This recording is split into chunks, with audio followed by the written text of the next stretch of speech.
n'est pas responsable. On va faire le point sur l'affaire Samara, une élève de 13 ans qui a été passée à tabac devant son collège par plusieurs individus le 2 avril dernier. Depuis, elle reste traumatisée par cette agression et a été plongée dans le coma. Une enquête administrative a été lancée afin de déterminer si l'école avait une part de responsabilité. Et la réponse fut non. Mais la maman de Samara conteste cette conclusion. Elle est revenue dessus dans TPMP, mais avant, regardez la ministre de l'Éducation nationale expliquant l'irresponsabilité de l'école. Le collège, au vu des éléments qui étaient portés à sa connaissance, a fait tout ce qui était en sa possibilité de faire, c'est-à-dire qu'il y a eu un suivi de l'élève, elle a été entendue plusieurs fois, je veux dire par les équipes éducatives avant le drame qui s'est produit, et l'enquête administrative n'a pas relevé de négligence. Les réseaux sociaux, et notamment ces fameux comptes Ficha, sont sans doute à l'origine de ce qui s'est passé, avec des images qui ont circulé, qui étaient considérées comme porteurs de mépris, de haine, etc. Il y a certainement un contexte communautaire, mais que celui-ci s'est sans doute trouvé accentué par les images qui ont été véhiculées sur ce compte Ficha. Alors, on a eu la maman de Samara au téléphone. Merci d'être là, Patrick. Michel. Abissa nous a d'abord donné des nouvelles de l'état de sa fille depuis l'agression. Écoutez. Samara, elle est toujours suivie au niveau de l'hôpital. Elle a des rendez-vous quasi tous les jours. Elle est mal, et encore plus depuis avant-hier. Elle est encore plus dans le mal parce qu'on la croit toujours pas. On dit qu'elle a l'origine des choses. Elle me l'a pas dit, mais elle m'a montré que voilà, elle était blessée. On n'a pas repris le chemin de l'école. Elle est toujours à la maison, donc on essaie de la divertir, on essaie de lui faire changer les idées et on fait le nécessaire pour qu'elle puisse parler, et surtout qu'elle reprenne le chemin de l'école dans les meilleures conditions possibles. Elle n'a toujours pas pu reprendre le chemin de l'école. Elle compte la changer d'établissement, c'est ce qu'elle nous a dit également. Où en est l'enquête, elle explique avoir aucune nouvelle des enquêteurs. Non, elle n'a pas de nouvelles des enquêteurs, mais d'ailleurs, elle n'en aura pas parce que les enquêteurs ne sont pas là pour lui donner des nouvelles de l'évolution du dossier. Exactement. Alors, elle a tenu à répondre à ceux qui disent que sa fille n'est pas une victime, mais une harceleuse. Et vous avez des éléments là-dessus. Michel, on va d'abord écouter ce que dit la maman de Samara. Ils n'ont aucune preuve, ça reste que des suppositions. Ma fille, pour moi, elle est victime. Elle n'est pas à l'origine de tout ça. C'était le bouc émissaire. Elle était, voilà, on me l'a décrite même devant le collège comme le souffre-douleur de l'école. Samara, il y a des élèves qui sont venus s'excuser, dire Madame, désolée, on ne savait pas, on pensait que Samara elle avait fait ça. Et en fait, ils ont compris que voilà, Samara n'était pas à l'origine, mais l'enquête pense encore que c'est Samara. Elle reste victime. Elle est victime. On l'a frappée, on l'a humiliée, on l'a insultée. C'est une victime. Alors, justement, est-ce qu'on peut revenir sur l'affaire Michel ? Oui, alors début avril, cette gamine de 13 ans est attendue à la sortie du collège Arthur Rimbaud à Montpellier.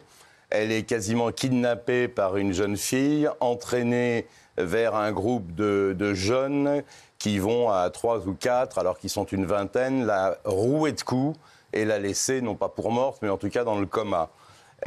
3 adolescents seront placés en garde à vue et la jeune Samara, on découvre à cette occasion-là le monde découvre qu'elle était le souffre-douleur depuis 1 an et demi environ d'un petit groupe d'élèves. Elle était harcelée, il y avait des vidéos qui circulaient qu'elle n'avait pas, dont elle n'était pas à l'origine de ces vidéos, mais elles étaient sous son nom. Enfin voilà, elle vivait un véritable enfer jusqu'à ce fameux jour de début avril où elle se fait littéralement tabasser.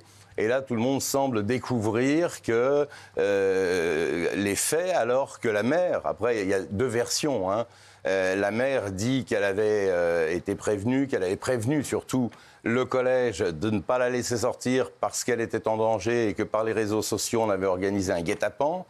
Alors, il y a eu effectivement une enquête administrative qui conclut qu'il n'y a pas eu de faute de la part des enseignants ou des responsables, en tout cas, du collège. Gilles. Aucun manquement fautif de la part du personnel de l'établissement et impossible d'établir objectivement une situation de harcèlement. C'est très bizarre parce que ça va vraiment à l'encontre du témoignage de la maman qui était venue là, à l'encontre des vidéos sur les réseaux, etc. La ministre parle même de ces fameux comptes ficha qui expose donc, Cyril, des jeunes filles, hein, des groupes d'ados comme ça. Donc c'est très bizarre. Elle a été exposée, dit-on, sur des comptes comme ça. Elle a été la cible et en même temps aucun harcèlement. Moi j'ai un peu l'impression quand même qu'on retombe sur le pas de vague. Et tout font l'affaire, les profs ne sont pas responsables, l'établissement non plus et personne. Alors il y a une hypothèse aussi sur l'affaire. Est-ce que vous voulez la relever ou pas du tout? Si, on peut la relever, mais au conditionnel, parce que là-dessus, comme souvent dans ces affaires... Il y a plusieurs hypothèses. Il y a plusieurs hypothèses. Alors, il y en a une qui vient d'émerger sur l'affaire. Selon laquelle Samara aurait surpris et filmé une de ses harceleuses, la principale harceleuse, alors qu'elle était en train de boire de l'alcool et en train de faire la fête.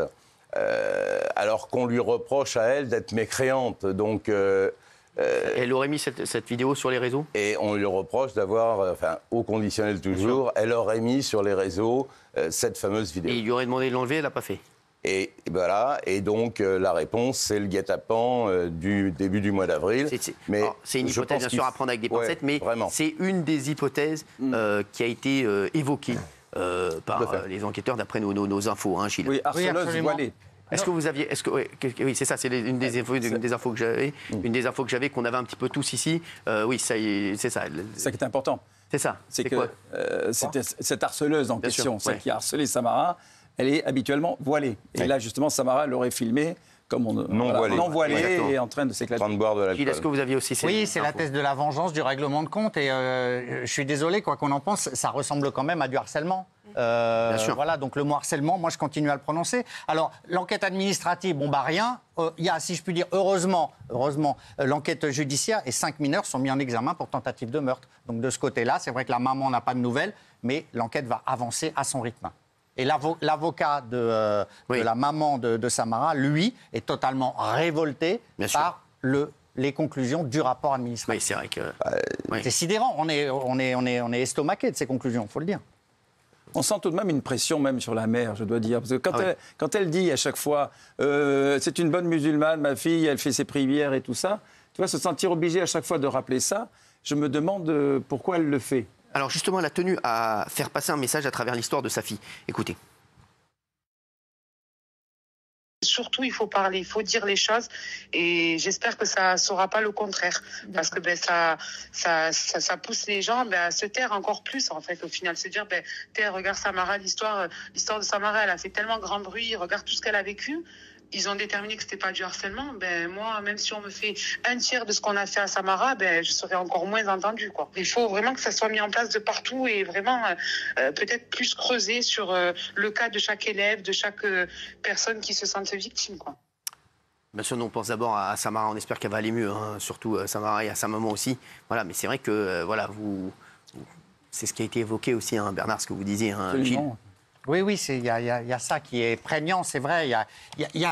Le problème, Cyril, c'est que le rapport administratif qui devait tout dire, finalement, ne dit rien et reste ces problèmes éventuellement, si je puis dire, intracommunautaires, religieux, sulfureux à l'intérieur de l'établissement. C'est ça, on aurait dû tout savoir. Il y a aussi une histoire, il y a plein d'hypothèses. Il y a aussi une hypothèse comme quoi la jeune fille qui serait à l'origine du harcèlement de Samara était amoureuse d'un garçon qui était lui en crush sur Samara, et donc donc ce serait pour ça aussi. Donc il y a énormément d'hypothèses. Hein. De toute façon, cette enquête administrative, elle mène à rien et elle ne risquait pas d'apporter grand-chose. Ils n'ont pas de moyens coercitifs. Ils ont 8 jours pour conclure leurs investigations sans aucun moyen coercitif. Donc entre nous, ça ne sert pas à grand-chose.